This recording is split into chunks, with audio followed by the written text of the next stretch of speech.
Let's dive into some more anatomy of the heart, and starting first just with external heart anatomy. Then we'll literally dive into the center of it, through the middle. So here is a kind of a schematic of a heart, right? A little different than what I drew for you before. It can be a little more detailed now.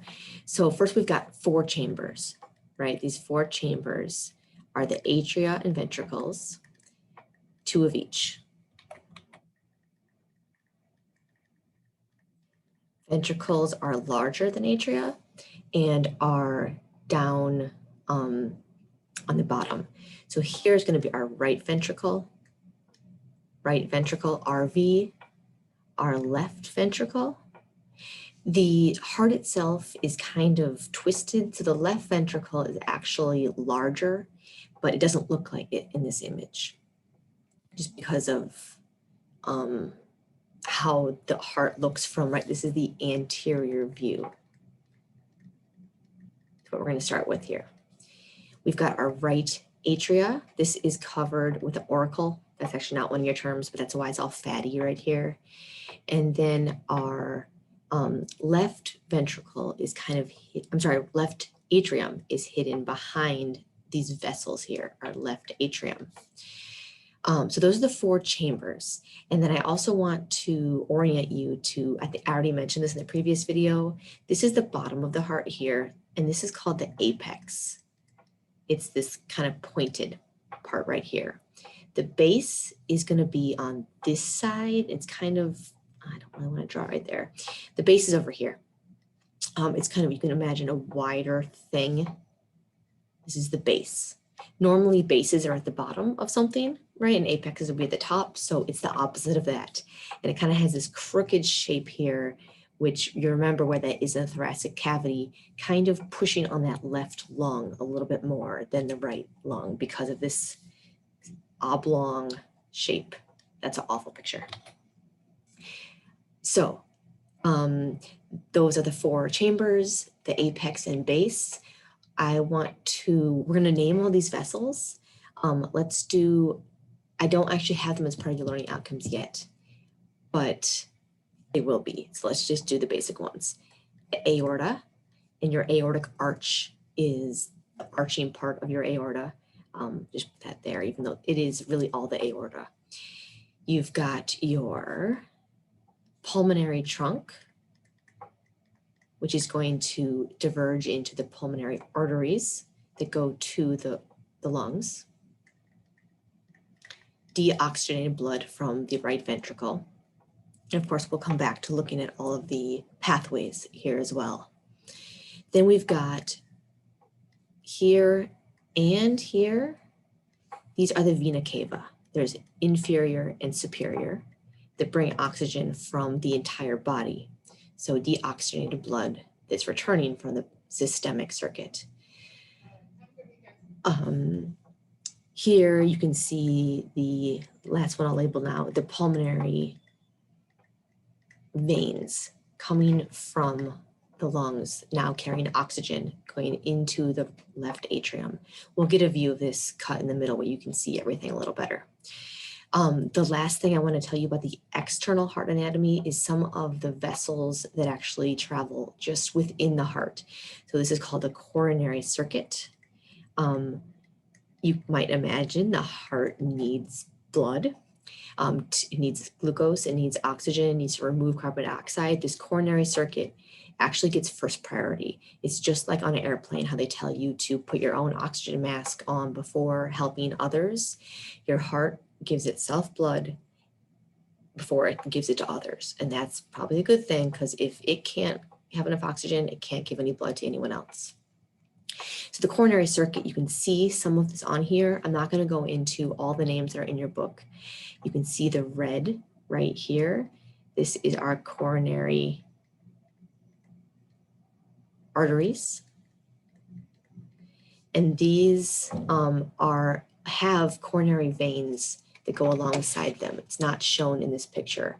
I'm just going to draw them in just so that you have them. I do have a picture on the next PowerPoint slide that will show them. So alongside most artery systems, there's also veins.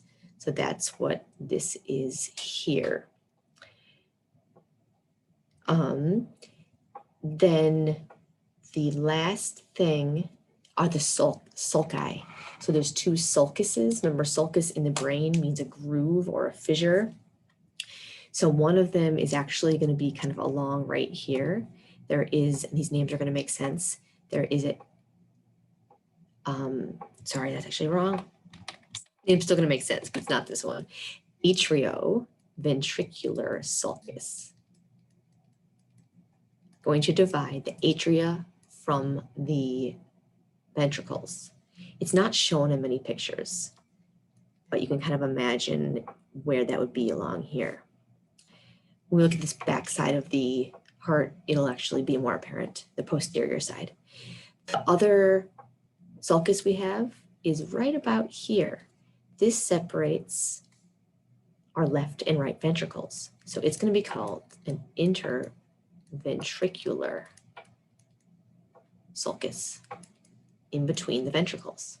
Awesome, huh? All right, let's look at this with a picture from, oh, look at that, heart beating. I'm glad that wasn't happening the whole time. There it goes. Okay, here is a labeled diagram. You have a similar picture in your book. These should be pretty much the same things I've labeled. Some things that are shown better in this picture are, actually, let's go right here, is that interventricular sulcus. And right here is the atrioventricular sulcus. In this atrioventricular sulcus, there is a large blood vessel. So a lot of these sulci are indents in between different structures of the heart, different chambers, and that's a convenient place to have blood vessels travel through. So that's what you'll see here. So this is the posterior view here, and from the posterior view, you can see we're now looking at someone from the backside, right? So left is our left as well. Left ventricle here, you actually can see how big it is, and the right ventricle. So I'm not going to talk a whole lot about the coronary circuit, besides that you should know what's important, providing circulation for the heart itself. And this is actually occurs from just rebound of the heart beating to provide circulation to the whole body. So of that left ventricle contracting. So it's kind of something that just happens as a side effect of how the heart functions. The arteries are obviously arteries. The veins are veins. They carry blood back to the heart. Notice here, so cardiac veins, that's the same thing as a coronary vein. They're kind of called both things. These are going to drain deoxygenated, carbon dioxide filled blood back to the coronary sinus. So this is the other thing that was not shown in the other picture. Coronary sinus, a sinus is a drainage thing, or your sinuses for drainage. In this case, this sinus is going to drain the blood. Where do you think? Right here. Like the vena cava, it's going to drain into the right atrium because we need to send it to the lungs to pick up oxygen again. So that's that coronary circuit, that sinus is the last piece. That sinus travels in the atrioventricular sulcus.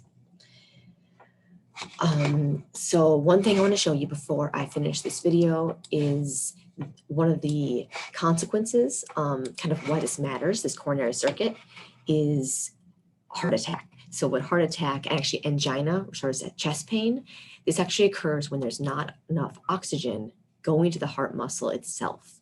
So this image here from the American Heart Association is showing some of the coronary circuit. And this describes, what can happen because either there's blockage is often, right, the cause of a heart attack, cholesterol buildup, a plaque that blocks flow to the heart itself.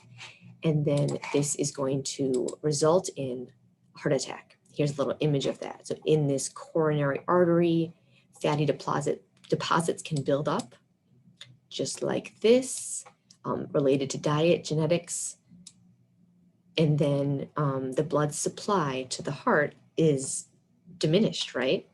And then that's a problem. Here's the full clot, and there's actually dead muscle tissue then. This is then a heart attack. Myocardial infarction is a funny word and means heart attack.